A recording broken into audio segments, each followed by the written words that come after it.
G സുധാകരനും CPIM പ്രവർത്തകരും തമ്മിൽ കയ്യാങ്കളി. ഒരാൾ ആശുപത്രിയിൽ. അമ്പലപ്പുഴയിൽ ജി സുധാകരൻ MLAയും CPIM പ്രവർത്തകരും തമ്മിൽ വാക്കുതർക്കം. അമ്പലപ്പുഴ നീർക്കുന്നം സ്കൂളിൽ വെച്ചായിരുന്നു തർക്കം. സ്കൂളിൽ നിന്ന് അനധികൃതമായി മണ്ണ് കടത്തുന്നുവെന്ന ആരോപണം അന്വേഷിക്കാനെത്തിയതായിരുന്നു സുധാകരൻ. ഈ സമയം ഇവിടെ എത്തിയ അമ്പലപ്പുഴ വടക്ക് ഗ്രാമപഞ്ചായത്തിലെ മുൻ CPIM പ്രസിഡന്റും അംഗങ്ങളുമാണ് സുധാകരനുമായി തർക്കമുണ്ടാക്കിയത്. സ്കൂളിലെ കെട്ടിടം പൊളിച്ച ശേഷം അവിടെ നിന്ന് മണ്ണ് അനധികൃതമായി കടത്തുന്നുവെന്നായിരുന്നു സുധാകരന്റെ ആരോപണം. കോൺഗ്രസ് പ്രവർത്തകരോടൊപ്പമായിരുന്നു സുധാകരൻ സ്കൂളിലേക്ക് എത്തിയത്. ആ സമയം സ്കൂൾ PTA പ്രസിഡന്റും മുൻ MLAയുമായ H. സലാമിന്റെ പേഴ്സണൽ സ്റ്റാഫ് അംഗമായിരുന്ന പ്രശാന്ത് കുട്ടി, അമ്പലപ്പുഴ വടക്ക് പഞ്ചായത്ത് പ്രസിഡന്റ് ഹാരിസ് എന്നിവർ അവിടെ ഉണ്ടായിരുന്നു. തുടർന്ന് ഇരുകൂട്ടരും തമ്മിൽ വലിയ തർക്കമുണ്ടാവുകയായിരുന്നു. സുധാകരൻ ഉന്നയിച്ച ആരോപണം വ്യാജമാണെന്നാണ് CPIM പ്രവർത്തകരുടെ വിശദീകരണം. മണ്ണ് മാറ്റിയതിന്റെ അടക്കം എല്ലാ രേഖകളും കൈവശമുണ്ടെന്നും അവർ പറയുന്നു.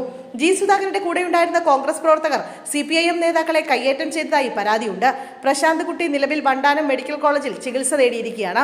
അതേസമയം താൻ രാഷ്ട്രീയം കളിക്കാൻ വന്നതല്ലെന്നും സ്കൂളിൽ വെള്ളക്കെട്ടുണ്ടായത് മണ്ണെടുത്തത് കൊണ്ടാണെന്നായിരുന്നു ജി സുധാകരന്റെ ആരോപണം. എന്നാൽ സുധാകരൻ രാഷ്ട്രീയ ലക്ഷ്യം മുൻനിർത്തിയാണ് പെരുമാറുന്നതെന്നാണ് CPIM ആരോപിക്കുന്നത്. ഓൺലൈൻ മീഡിയക്കാരുമായി എത്തി ഷോ ഓഫിനാണ് സുധാകരൻ ശ്രമിക്കുന്നതെന്നും ആരോപണമുണ്ടായി. ജി സുധാകരൻ സ്കൂളിലേക്ക് അതിക്രമിച്ചെത്തിയെന്നാണ് PTA പറയുന്നത്. ഒടുവിൽ അമ്പലപ്പുഴ പോലീസ് എത്തിയായിരുന്നു ഇരുകൂട്ടരെയും പിരിച്ചുവിട്ടത്. മുൻ MLA H. സലാം അടക്കം വിഷയത്തിൽ ഇടപെട്ടിട്ടുണ്ട്.